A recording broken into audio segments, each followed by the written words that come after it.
Sir एक प्रश्न अजून आहे सर, जर तुमच्या ह्या मागण्या प्रशासनाने जर मंजूर नाही केल्या किंवा पूर्ण नाही केल्या तर तुमचा अपेक्षित जो पाऊल आहे तो पुढे काय असणार आहे सर? याच्यासाठी कसं आहे की बाबा संघटनेनं काही टप्पे ठरवलेले आहे आंदोलनाचे. याच्यामध्ये प्रामुख्यानं आज आपण सर्व जे आहे बेमुदत आंदोलनावर बसून आहे. तर शासनाच्या ज्या आमच्या ज्या मागण्या होत्या जवळपास आम्ही ज्या 11 मागण्या आम्ही ज्या महत्वाच्या ज्या मागण्या केलेल्या आहेत त्याच्यात शासनाला आतापर्यंत वेळोवेळी आमच्या अडचणी संदर्भात वेळोवेळी आम्ही पाठपुरावा केला. शासनाला याची वेळोवेळी वरिष्ठांकडून आम्ही यांची माहिती दिलेली, आमच्या अडचणी त्यांना सांगितल्या. पण आज पाहिजे तसा निर्णय आमच्या बाबतीत झालेला नाही. खऱ्या अर्थानं कृषी सहाय्यक हा जो संवर्ग आहे कृषी खात्यातला अत्यंत महत्वाचा भाग असून ग्रामस्तरावर काम करणारा एकमेव संवर्ग आमचा कृषी सहाय्यक आणि कृषी पर्यवेक्षक 2 संवर्ग कामं करतात. याच्यात आमच्या मागण्या काही वेगळ्या नाही, त्या सगळ्या मागण्या रास्त आहे.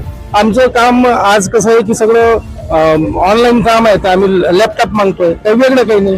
कृषी सेवकाचं कृषी सहाय्यक आमच्या कृषी सहाय्यकाच्या नियुक्त्या व्हायच्या.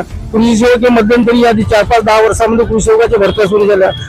तुटकशा अशा पगारावर आम्हाला काम करावं लागत आहे. तर याचं कृषी सहाय्यक म्हणून आमच्या भरत्या व्हायला पाहिजे.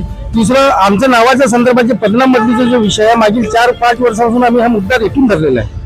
पण वास्तविकतेच्या आधारावर खऱ्या अर्थानं आमच्या संवर्गाचा कोणी विचार केला नाही. आमची शासनाला असं कडकडीची विनंती आहे की सहाय्यक कृषी अधिकारी हे पदनाम हे आम्हाला सोबत आहे. आम्ही ग्रामस्तरावर काम करत असताना ग्रामसेवकाला ग्रामविकास अधिकाऱ्याचं पद दिले, महसूल अधिकारी म्हणून तलाठ्याला दिले, तर आम्हालाही सहाय्यक कृषी अधिकारी म्हणून पदनाम द्यावं अशी आमची शासनाकडून आमच्या संघटनेच्या वतीनं वेळोवेळी मागणी होत आहे. या मागणीसाठी आम्ही हा आंदोलन आम्ही पुकारलेलं आहे आणि हे बेमुदत आंदोलन आमचं सुरू राहील. शासनाने आमच्या मागण्याकडे विशेष लक्ष द्यावं, आम्हाला न्याय द्यावा अशी शासनाकडून आमची विनंती आहे.